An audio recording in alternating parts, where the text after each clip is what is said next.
Gentlemen, boys and girls, geeks and freaks and Walking Dead fans, please welcome Addy, Noel G, IronE, and Michael Rooker.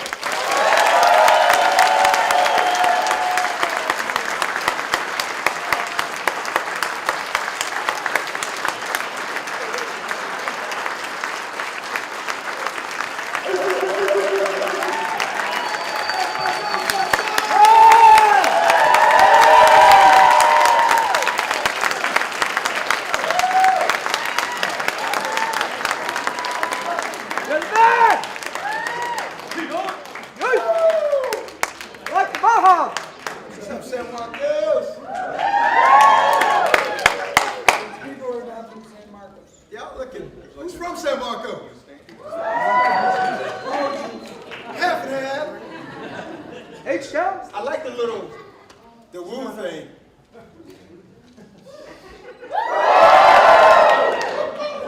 They're good. Testing. Stop it. God. Please. You're beautiful. I did that the last time. It didn't work then either. It didn't work. I don't know if we need the microphone. Hi, everybody. What's up? I don't know. Little space. Normally we have like the big ballroom. This is very cozy. You make me scared when you move your arms like that. Like this. It seems like I'm going to hit your mohawk. You gotta mess I don't want to mess up your mohawk. Hey, everybody. We have our MC here, our moderator. Greetings. He's got his little ear thing, so he's gonna. Means I'm official. He's gonna moderate it for us. How about that bow tie? You like, hey, really bow We didn't say I'm a host. He said he couldn't rock the bandana though, so he chose the bow tie for his gangster look. That's his gangster look, the bow tie. It's true. So you got a lot of fans in here, and I think a few of them might want to ask you questions, but I want to make sure y'all had an opportunity to talk about what you want to talk about first. I mean, obviously, you're working on Walking Dead, but a lot of you have other projects as well. So I wanted to give you free reign to talk about whatever This you young want. lady just to the left of me has major projects going on. Go ahead. Juliet.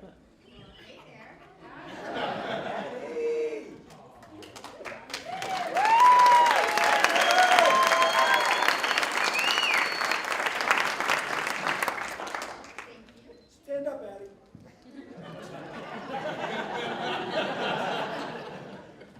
Look how she's grown. Okay,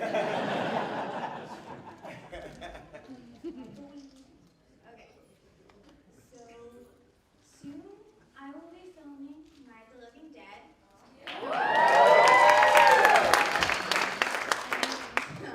I will be a younger version of Barbara in it, and Chandler Riggs, who plays Carl, actually will be in a scene with his little brother Grayson. And Judith O'Day will be in it too, who is the original Barbara. Very cool. Very cool.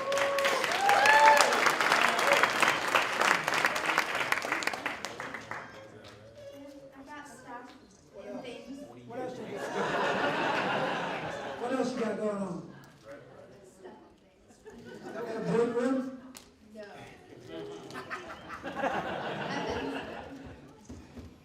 Good. Save your money. I'm looking at my mom. She disapproves of that. I think. Why don't you tell people what I'm doing next? Michael, you have some presents here. You don't remember what I'm doing? I'm not allowed to talk about it either. Who are my friends? My friends came to visit? Oh, the bikini girls. The room got warm all of a sudden. You brought the bikini girls down here to visit me. Y'all from like a restaurant or something, ain't you? Yeah. Come here. What y'all serve in y'all's restaurant? Y'all serve everything? Well, turn around and introduce yourselves.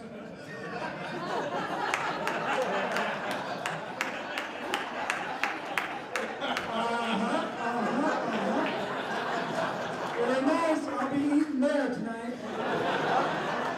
Thank you very much. Yeah. The fight is on tonight? Yeah. What time? Yeah, what time is it gonna be? 9 o'clock? 9 o'clock. Perfect. Yeah, I think that's a go. I think we should all go there.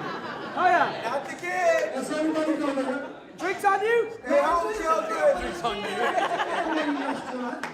Oh, it's a family restaurant? Okay. Yeah. Oh yeah. Drinks on you? Anyway, I'm not doing much.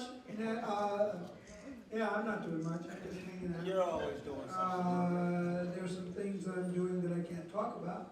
Like what? There's nothing I can't talk about. Go Guy. What about IronE? What are you doing next? Well, I have a project. It's called A Box for Rob, where I play an FBI agent on the hunt for a serial killer. And it's making its way around the film festival circuit right now as we speak. So hopefully we'll get a major theatrical distribution, theatrical release soon. Yeah, This is something already in the can. already in the can. I didn't even know you did that. Yeah, man, yeah. Wow, where'd y'all do that? Y'all do that in the Canada. Socialist Republic of Canada? Of Canada?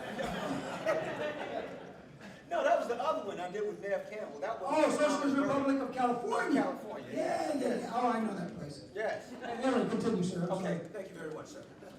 Okay, where was I? Oh, no, there are two flicks that I don't want to speak prematurely on because I don't want to ruin, so keep your fingers crossed for me. But they're really good projects. Thank you, brother. I appreciate that. I got one seven. Yeah, what a fingers crossed right there. So one is a zombie flick, and another one is kind of like Django Unchained to like the 10th power.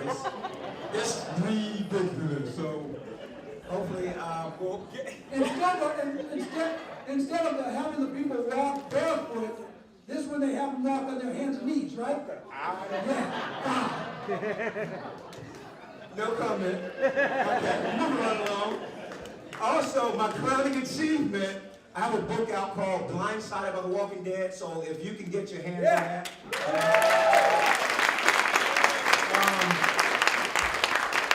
I think, that basically, the book pretty much epitomizes my career.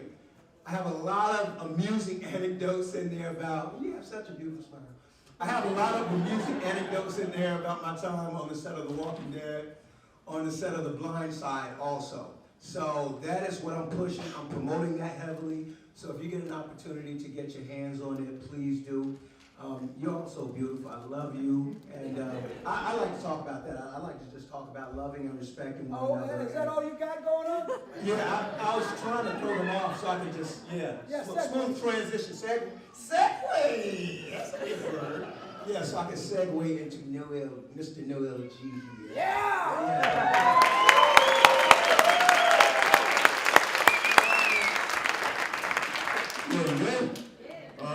I'm Noel G, and I've been an alcoholic now for about 5 or 6 years.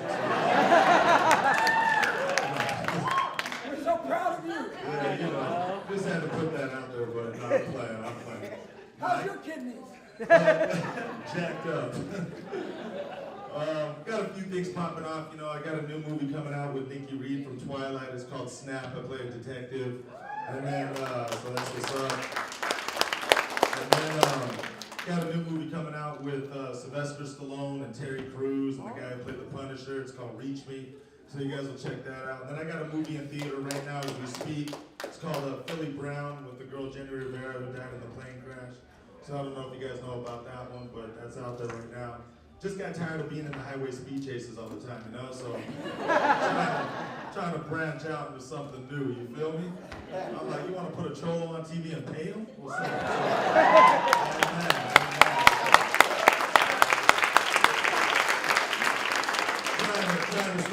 Trying to stay busy. And then my last one, just to put it out there, is I got a new movie coming out. It's like a Mexican version of Friday. It's called Food Stamps. So it's a Latino hood comedy, so that's off the hook, so check that out, you know? It's called Food Stamps. We might update it to EBT cards, but, you know, but it's off the hook. No, didn't they make a board game out of that? Yeah, no, welfare. They haven't got that. No, welfare. They have a board game called Welfare. You ever heard of that? Oh, dude, it's cool. They took it off the market real quick. But if you can find one, get it. It is hilarious. It's hilarious. That's what's popping, you know, that's what's going on in my world. So, you know, if you get a chance, you guys can actually see the trailer for that movie. It's on YouTube right now. Just type in Food Stamps movie trailer. And Danny Trail's in there, got the materials. It's a good movie, you know. I've got to put Latinos on the map somewhere in the mix.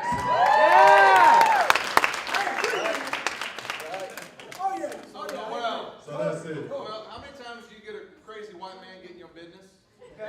Every time he sees Rooker. Hey, white people are good to know, man. You guys got good credit, so you guys know good lawyers, the whole deal. It's good to have some white friends in the corner, you know what I'm saying? That's all I know. There ain't nobody got a whiter ass than mine. Fair move. Whiter ass is not a cuss word. IronE, do you have copies of your book with you? I do. Yes, sir. I do. I have copies of my book around. They're definitely at my table. So if you can stop by, it's an amazing work. I'm not just saying that because It's about you. I'm the right. I am saying that because also, but because it's an amazing book. My co-writer Juliet Terzieff, she's here. So shout out to Juliet. She's nowhere to be found. Hi, Juliet. She's smoking. She's okay. Stay away from those cigarettes. But they're trying to talk her out of smoking the cigarettes. So, but yeah, they're all here. So Good. get one. Glad to hear it. Please. So let's, unless y'all have something else you want to interrupt. Shut up and let's do the Q&A. So let's raise your hand if you have a question, then I'm going to call on you based on how attractive you are. Let's start with you, sir. I'm liking this bag. I'm liking it better and better. I actually have a question for Michael and IronE. Okay, you guys, after the whole deal with the first season and stuff, you guys never really saw each other again. So, if you guys would have had the opportunity to see each other, who would have kicked each other's butt? There ain't no question. I mean, I think Merle kicked 4 butts on that rooftop. And now he's got a knife hand, please. I mean, it would be hard not to stick it. You know, so yeah, you know, somebody with a knife as part of a hand, you know, you can't even take it away from them. Although the government did a pretty damn good job.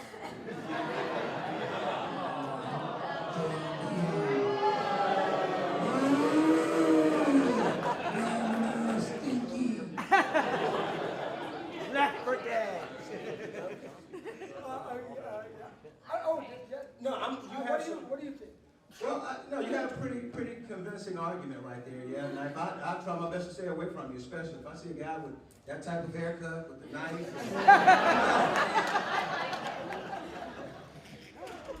All right. Yeah, no kidding. Young lady.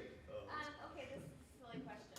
But when you guys are filming, do you ever get creeped out by even though they're actors, you know, dressed up as zombies, do you ever get creeped out, like even a little bit? I got creeped out by that cop every day. Whenever I saw him, he creeped me out. Michonne creeped me out too. Yeah, Rick. And a woman with a long blade. Yeah, I'm like staying away from her ass. What $2 I order? So I'd like to ask Addy a question on that. As you were dressed up as probably one of the creepiest zombies in the show, how much fun did you have scaring cast members? I had a blast. Well, it was the first day with zombies, so there weren't really too many cast members. Sarah Wayne Callies plays Lori. She came to visit, and as soon as she walked in the gas station, she kind of freaked out when she saw me. But I enjoyed scaring off people. Did you ever get to sneak up behind like a camera guy or something? Oh, yes. You can't convince a 10-year-old not to do that. This movie been 10 years old. 10 years old going on 25. Noel G, did any of the zombies ever creep you out? No, I'm a cholo. So. I'm from LA, dog. We got plenty of zombies out there, man. Nice. Go to LA, we see them all over the place.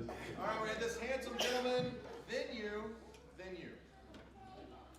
I wanted to ask another question, actually. I was wondering, since we saw you in the first season, I was wondering if we're going to see you again, possibly. They're talking about it, but, you know, talk is cheap until I'm signing a contract, and they're just talking, you know what I mean? So they kind of left me hanging. I was like, it was a trip, though, too, because my character in the show, if you guys remember, I was a nurse. And I'm like, what do you want a nurse in that time of, like, you know what I'm saying? So I'm trying, actually, IronE, he hooked me up with the executive producer, remember? And that was in conversation for a while, but, you know, we'll see what happens. So, I don't know. But I'm hoping, you know, cross your fingers for me, too, on that one.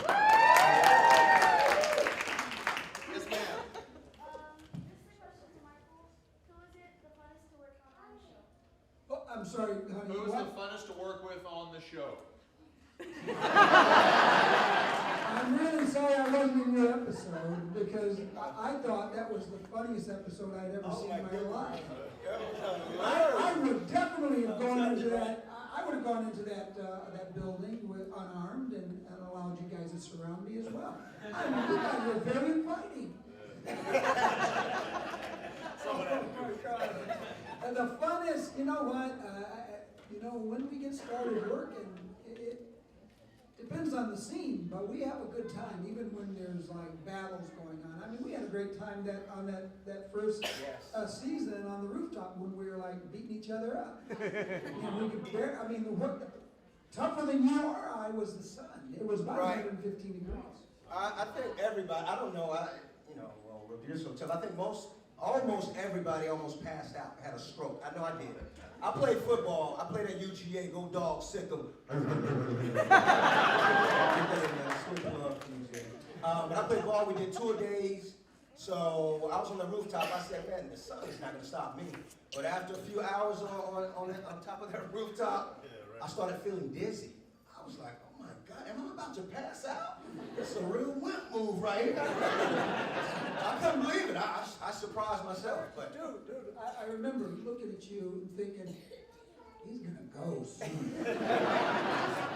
And this was the first day. a bunch of standing 8 count. Dude, and the second day, you were down for the count. You were like up against the wall, just hanging out, and you're like hiding from the sun.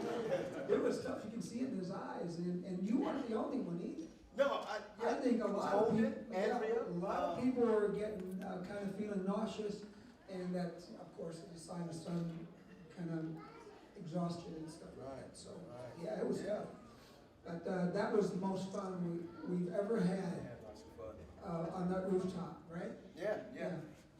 Holden was like, she couldn't believe it. She was like, "Honey, is this for real?" I'm from Georgia. And she was constantly saying, like, I cannot believe it is this hot. It was like 120 degrees on top of the rooftop. Okay, let me correct you. I think she's Canadian. She's from Georgia. She is Canadian. I'm from Georgia. No, You're from Georgia. Right. Oh, I thought you meant she was from. No. I think she lives there now. She does. Yeah. No, she was in LA for a while though. Yeah.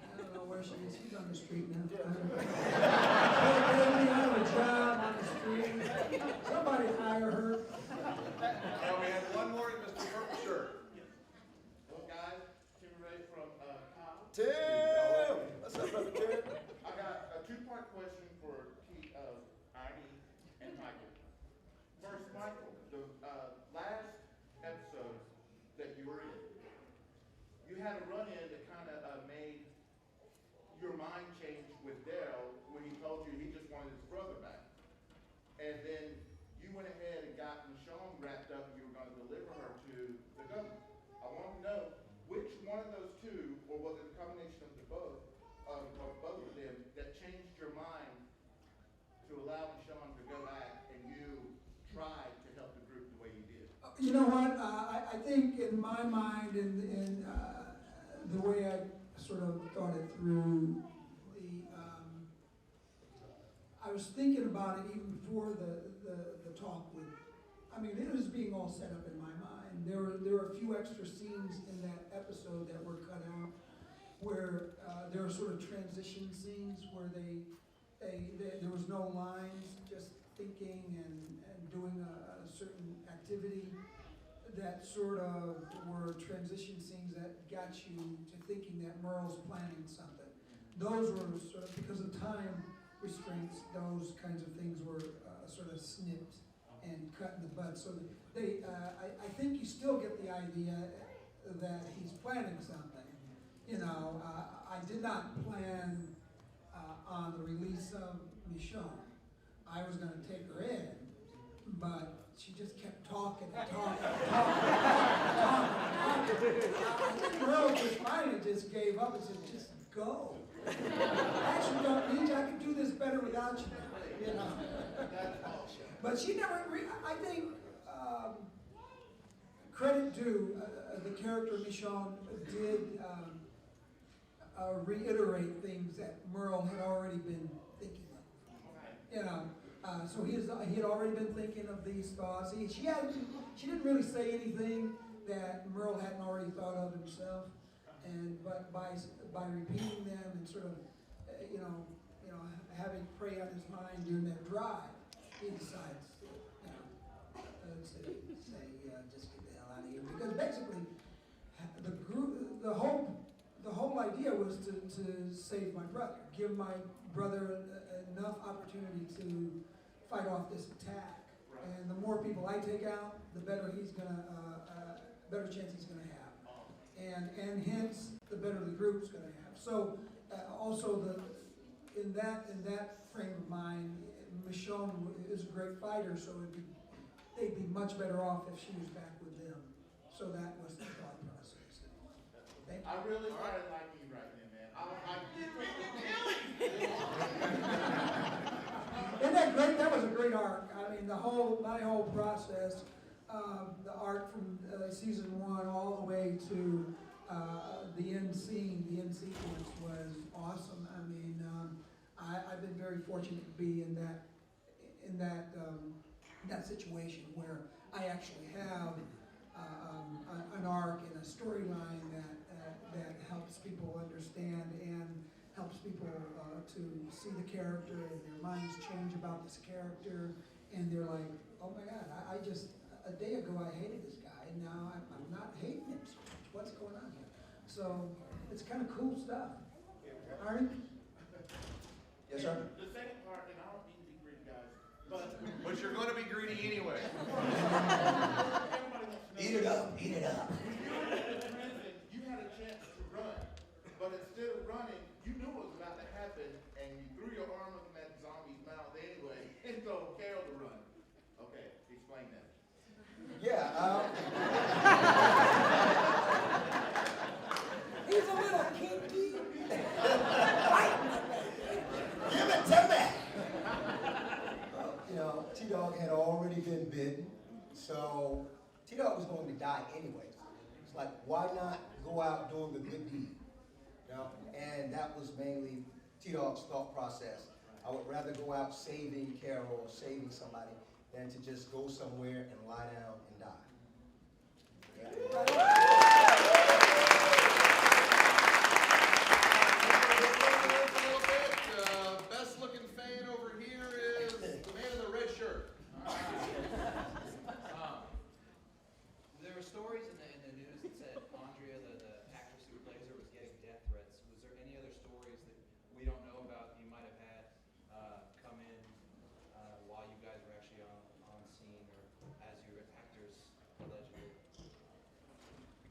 I get death threats all the time. $15. I don't know about that. I've never heard any of that. That's all maybe true, maybe not. I have no idea. Anybody have a favorite stalker? I have a few, but they're not here. All right, the young lady in the back. So bikinis is a go? I don't usually wear them, but.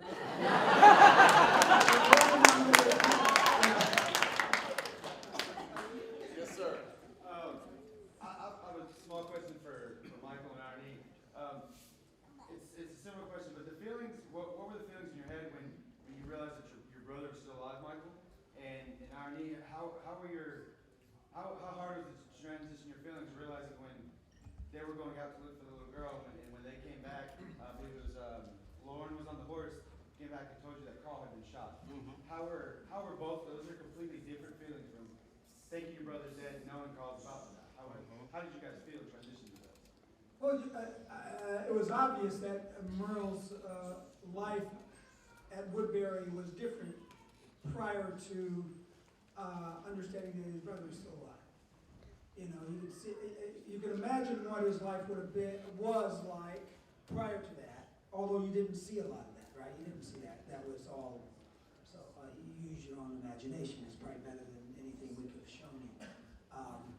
But, you know, after he finds out that his brother's still alive, I think his main mission was to find him. And anyone or anything that gets in his way is not good.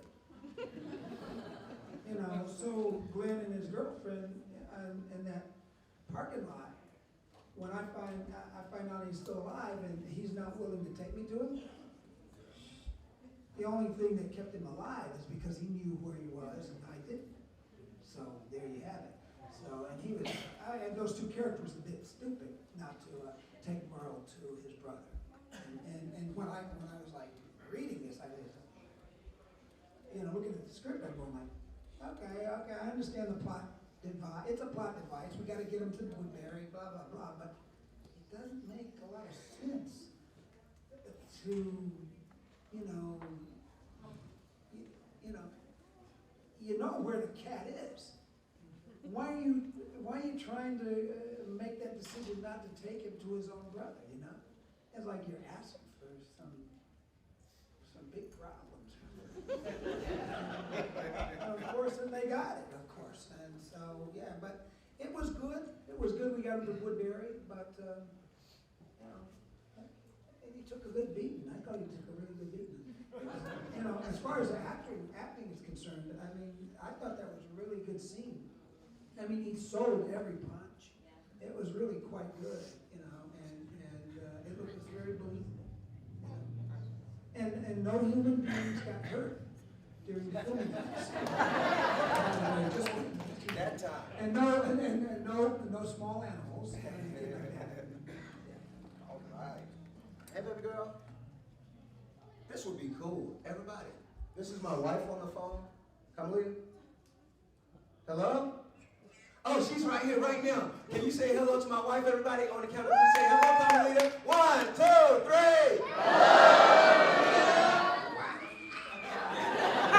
I think Gerard Butler did that. I've been wanting to do that. I was like, okay, that's good. All right. There we go. Can I call you later? Because Rooker's looking at me. He's giving me the evil eye.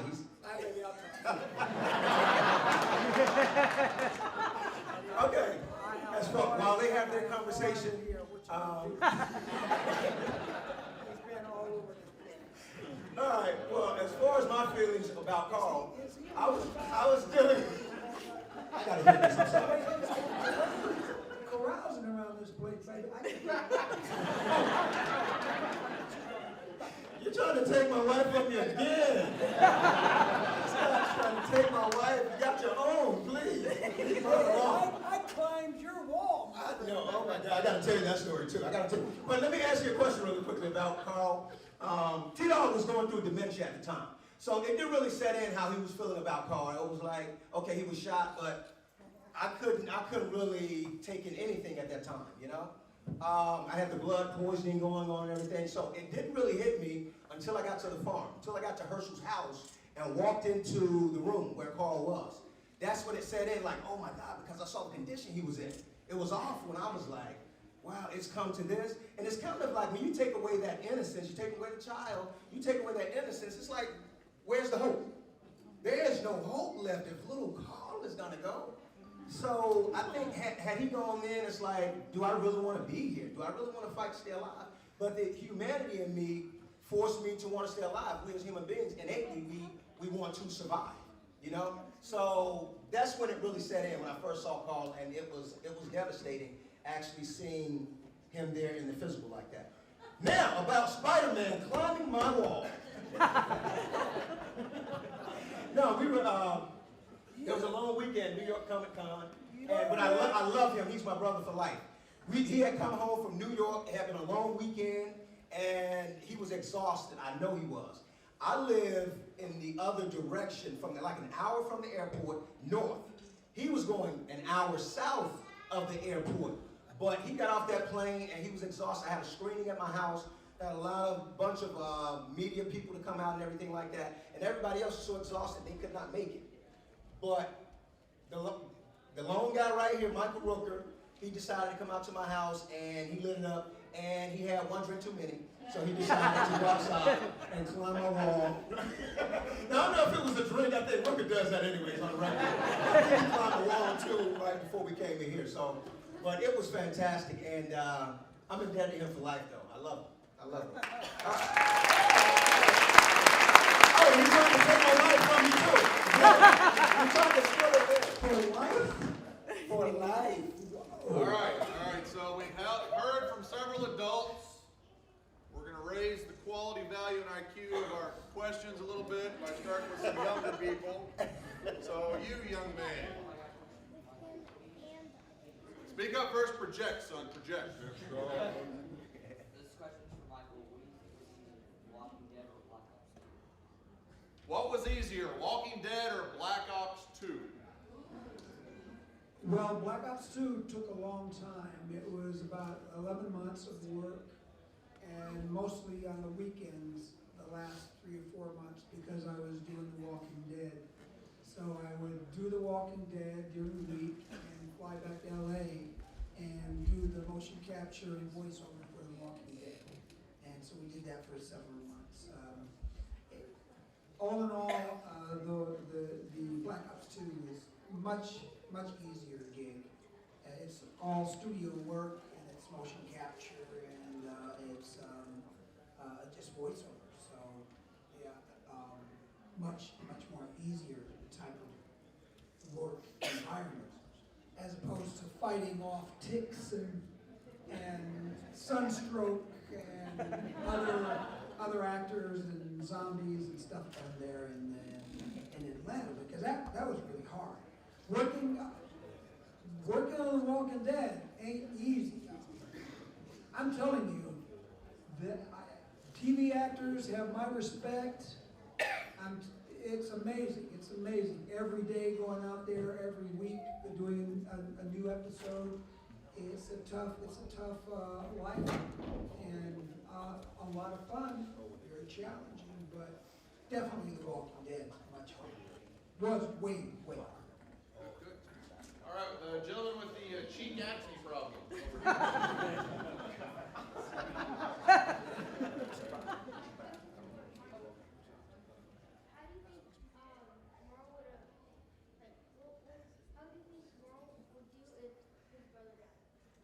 How do you think Merle would do if his brother died? Well, Merle already thought his brother was dead in the prior to his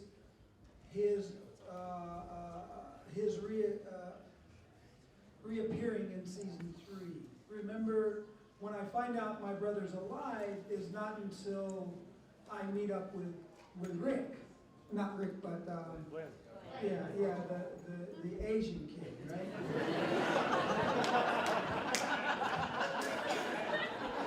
Whatever.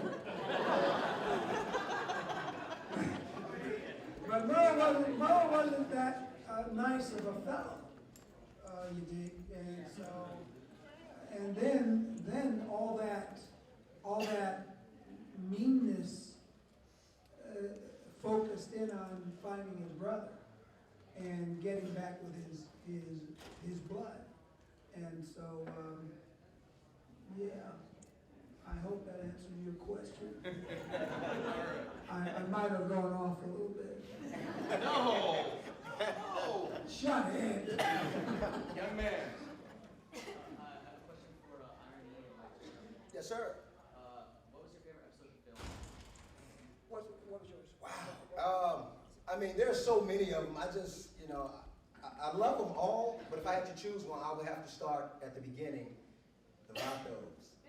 Vatos, I would say episode 4, season 1, episode 4. If I had to choose one from each season. Season 2, the last one, the finale. With all the walkers, you remember all the walkers? Yeah, that was crazy. That was a crazy episode. One was so special though.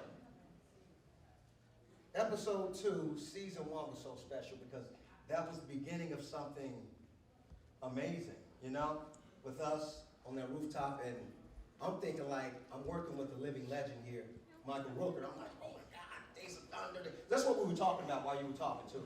We were going down your resume. Days of Thunder, cliffhanger. That's what we were having a conversation about. So, Brooke and I had, really interesting conversations, off camera about everything. And we didn't know that it was going to be the mega hit that it is today. For me, I was just working. I had just really broken into the Hollywood scene. I could tell. And I think you told me that. I think you told me that then, too. So I was just happy to be working again and had no idea that it would turn into 3 seasons for me because they told me it was only going to be 2 episodes. So that first episode was special.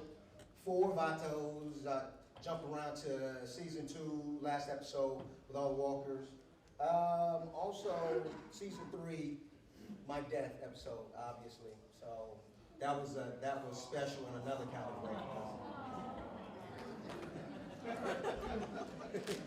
All right, that's it. All right, so I have a question for Noel G. Hold on a second. Hey, the bow tie. I still have to answer my question. My favorite one. Well, I got to tell you, my favorite one was season 1 when I start the episode, that teaser, and it's a 4.5-minute monologue. And the zombies are breaking through the door. I'm handcuffed to the pipe. And this character goes from the previous episode, people are like, who the heck is this white trash hillbilly? Nobody like this guy, and you're expecting him to be zombie meat like in the next episode. Exactly. Right? And then comes along the 4.5-minute monologue, which totally flipped everybody on their asses. $16.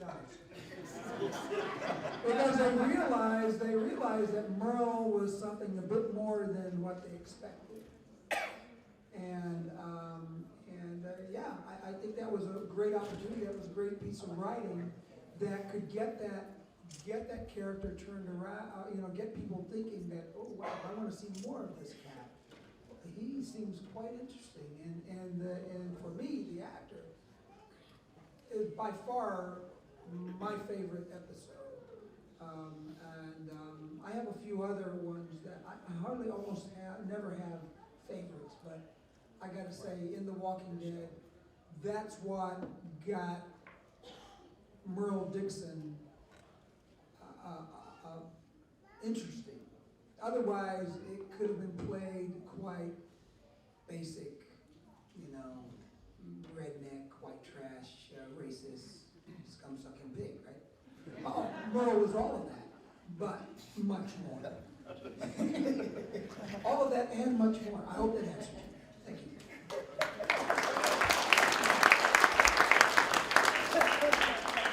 That was some kind of description of Merle. Another reason why Vatos was so special to me because I had just gotten the opportunity to personally meet Brother Noel G. And I told him, he was in the movie Training Day, just in case. And he did the little wink thing. You remember the scene when he was trying to get Ethan Hawke's gun, or Ethan Hawke's gun. I'm saying his real name. And he gave him a wink. He said, I saw his. I want to see yours. He said that. I got to work my accent. But when I did The Blind Side, I played the bad guy on The Blind Side. And I gave a wink to Big Mike, just in case if you've ever watched the movie. I gave a wink to Big Mike. I got that from Noel G. So he inspired me to do that.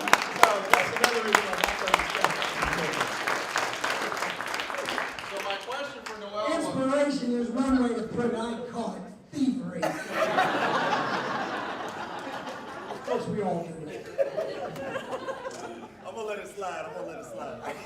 Noel, having seen some of your other roles, when I first saw you in The Walking Dead, I thought, man, he's just gonna be another stereotypical bad guy, dirtbag. And then you told Let's me, not get too deep, but scum-sucking maggot. right. And then I'll get you in the parking lot. What's wrong? I'm you smart. turned No around. witnesses. No witnesses. You turned around and all of a sudden you're the good guy who's trying to help out, the old folks, the patients and everything. So that really snapped me around to actually liking your character. When you first were reading the script, were you afraid you'd been typecast until you got to the part where, oh shit, I'm a good guy? Yeah, I mean, it was cool, I didn't know I was going to protect Cocoon, but it was all good though, I like playing roles like that, that take me out of, like the movie that I did with Nikki Reed, it's a horror thriller, it's called Snap. I play a detective, and I got hair, no mustache, and goatee, so it's a whole different role, And, I joined the other side, I don't know. Usually getting arrested by him, but now I play one, so. But it's cool, Acting's cool because you always get to get out of yourself and be someone else, and that's the coolest thing about our job that I love the most, And the check's clear, so that's cool. Sometimes you do them where they just pay you cash in a bag. I've been there too. Ladies and gentlemen, boys and girls, this concludes our time with The Walking Dead. Thank you.